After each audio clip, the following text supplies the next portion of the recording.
Entonces con este probador de inyectores que acabo de mostrar al final del video anterior, vamos a realizar 4 pruebas.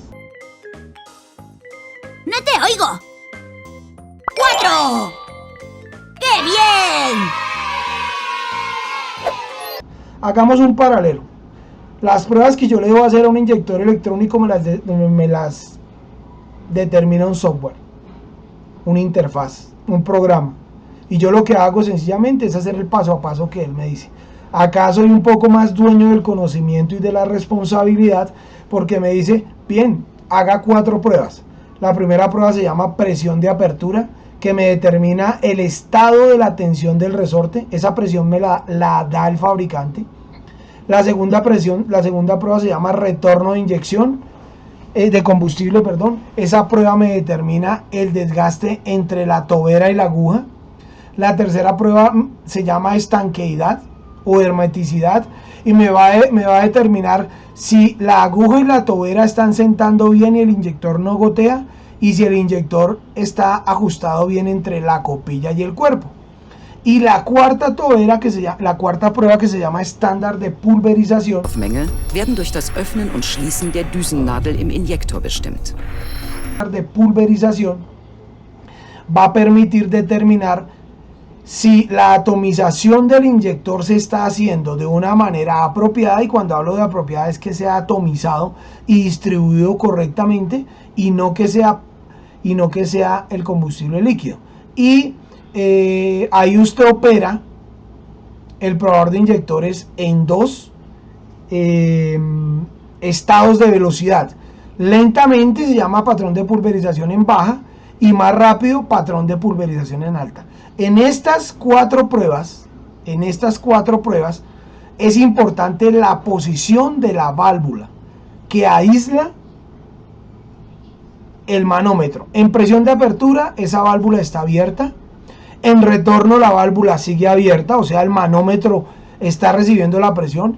En estanqueidad debe cerrarse la válvula antes de iniciar la prueba, y en estándar de pulverización la válvula continúa cerrada. Esto como método de protección de nuestro manómetro. Bien, hablemos ahora de lo que llamamos tipificación tecnológica. Yo le he querido escribir así. Entonces, los motores diésel tienen 2 tipos de cámaras de combustión. Llamamos cámara de combustión inyección indirecta dentro de la culata. Se caracteriza porque siempre va acompañada de una bujía de precalentamiento. Va en la culata. Se caracteriza porque del 100% de la cámara, el 90% o el 80% está en la culata y el 10% en el pistón. Glow plug preheats the air inside to help start the engine. During compression, the spherical shape makes the air swirl in the chamber.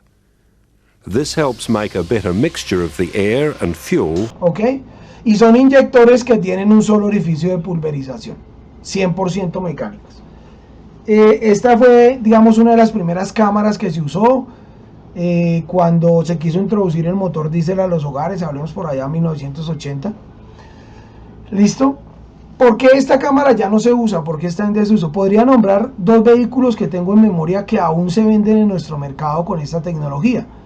Entonces tenemos la Kia Prello, y tenemos Hyundai vende un camión que se llama Porte. And we'll ramp that up to 180, 240, and we'll reach 360 by September.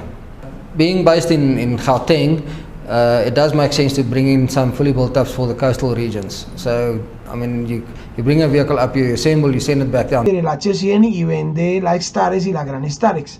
Son vehículos con esta tecnología. ¿Por qué se han mandado a recoger? Porque el motor diésel tiene una alta relación de compresión. Y si tiene una alta relación de compresión, yo no necesitaría usar precalentadores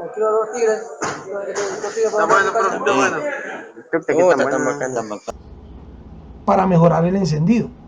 Pero sucede que si usted tiene un vehículo de los que le he nombrado y por la mañana su encendido se ha deteriorado, habría que revisar los precalentadores. Ahora diríamos ¿por qué? Porque cuando este pistón sube en su carrera de compresión, está calentando solo el 10% de la cámara que está en la corona, el 90% está aquí en la culata quieto. Por lo tanto, si la bujía no cumple con su oficio de calentar la cámara o el aire el aire que está en la cámara, el encendido va a ser duro. Estos vehículos tiene menos emisiones, un ruido de motor supremamente suave, pero su aprovechamiento térmico, o más bien su desarrollo térmico, no es llamativo para los procesos de inyección. Entonces, aquí está nuestro inyector de inyección directa, ¿ok? La tobera, su referencia empieza por DN. El siguiente número es 0. ¿Por qué 0 grados? Porque este orificio siempre sale de manera vertical a 0 grados de este eje. Este orificio no se desvía para acá ni para acá. Tenemos un solo resorte, tenemos la entrada de combustible a la cámara de presión, y el retorno siempre va a ser por el centro. Ok, y aquí observemos el proceso. Mire, esta es la culata y esta es la cámara de combustión. La culata, la cámara de combustión. Mire que inicia en la culata y en el pistón no ha pasado nada. Luego va pasando hasta que finalmente todo se hace en la culata, y observe todo lo que dura la combustión. Inyección indirecta. Muy bien. Aquí está entonces el inyector de inyección indirecta, que algunos de ustedes ya han pasado por esta práctica, otros van a pasar, pero van a tener pues la idea de conocer y de entender esto y de hacer las pruebas de las cuales estamos hablando.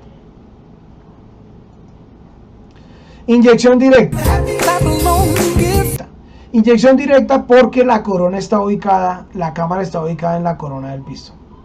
Siempre este inyector de inyección directa, ya sea mecánico o electrónico, va a tener varios orificios, como lo hemos venido viendo a lo largo de estas presentaciones. The nozzle is an amazing 570 meters per second, about 1.7 times the speed of sound. Ok, y van a ser distribuidos. Estos inyectores se caracterizan por tener una mayor presión de inyección que los de inyección indirecta, por tener más orificios, y este tipo de cámara es la que manda en la actualidad. Dos datos por qué manda en la actualidad. Uno, porque puedo usar mayores presiones de inyección.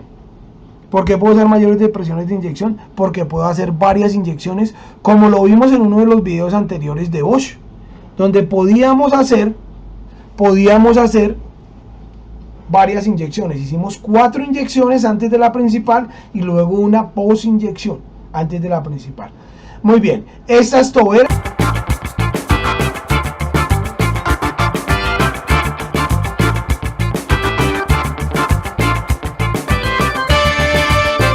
algunos fabricantes los llaman de espiga larga.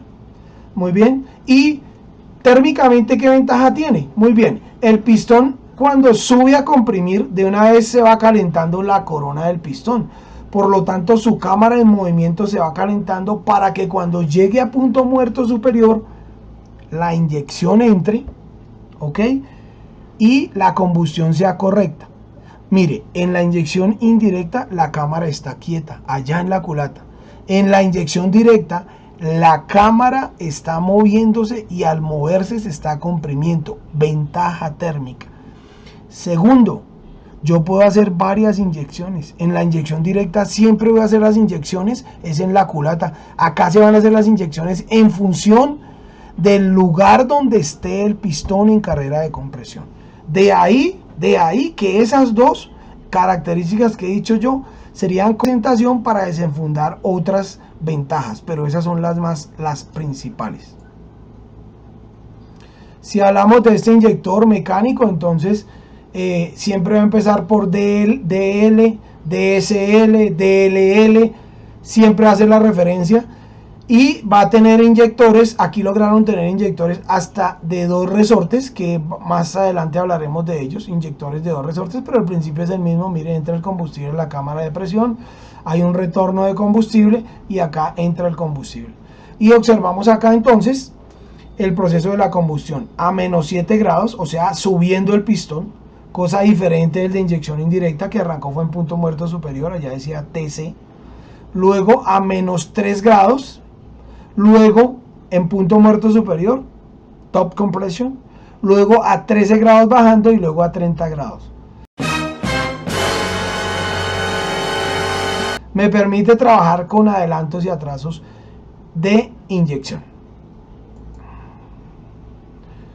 Muy bien, ya para cerrar entonces, tenemos cómo calibro la presión de los inyectores. Lo hago de dos maneras, siempre va a haber un resorte y es afectando la tensión. Nos dice, la fuerza elástica ejercida por el muelle es proporcional a la deformación y tiene sentido contrario al de la fuerza que lo... La primera manera es comprimiendo este resorte. ¿Quién lo va a comprimir? Este tornillo de reglaje. Si comprimo, aumento la presión. Si suelto el tornillo, disminuyo la presión. O sea, calibración por tornillo de graduación. Y la otra calibración va a ser por arandela o chin de calibración. Observe, esta parte azul es un chin de calibración y esta parte azul es un chin de calibración. ¿Qué quiere decir? Que si tengo una presión baja y necesito subir la presión, yo voy a agregar arandelas de estas o chines. Y caso contrario, si necesito bajar la presión de inyección, quito estas arandelas o chines de calibración.